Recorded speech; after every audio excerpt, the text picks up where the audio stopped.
It's on. Okay. All right. Next step.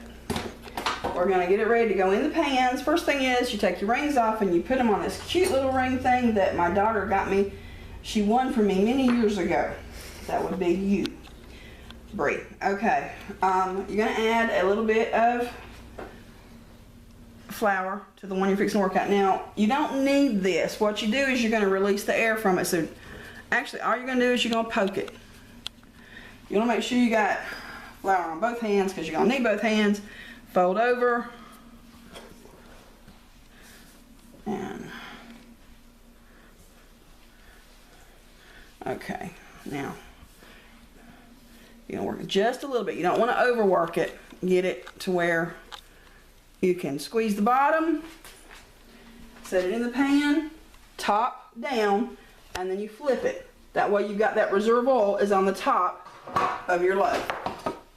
Once more. A little bit of flour.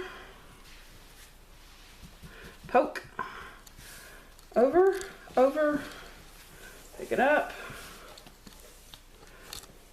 And close the bottom in the pan, flip it over.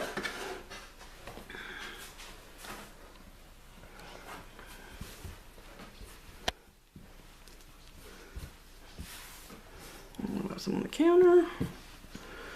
Okay, go ahead, work it. Now, this one's not going to be pretty on the bottom or on the top, but oh well. Squeeze, down, flip. One more. Poke.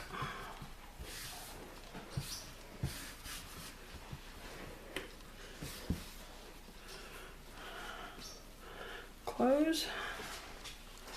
Down and flip. Now I always use a white towel, and that is just me. It's got nothing to do with what anybody's told me. Anything else, it's just me. So go ahead and cover it up. I don't want to double it because this is a big one, kind of heavy.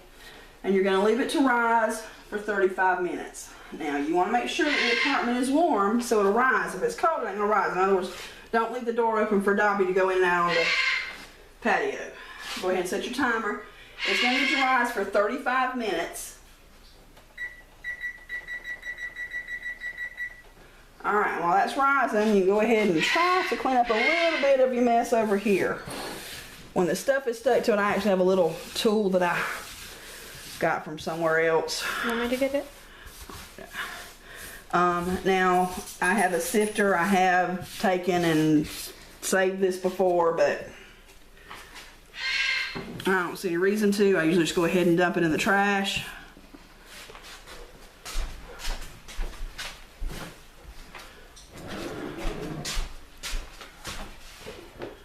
And get my little scrape tool. It's a little free thing that I got from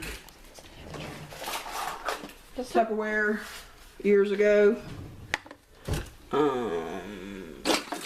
It's in there. One. Yeah, there it is. I want to say it's used for cut. That's a cheese cutter. I think is what it is actually. Just scrape it, or however it works for you. But I like to get as much of it up as I can, and that way, when I clean this off again, because I cleaned it off again really good, then this is where I will dump out the bread after it's done. So now there's a 33-minute wait for your next step. Okay? So we pause again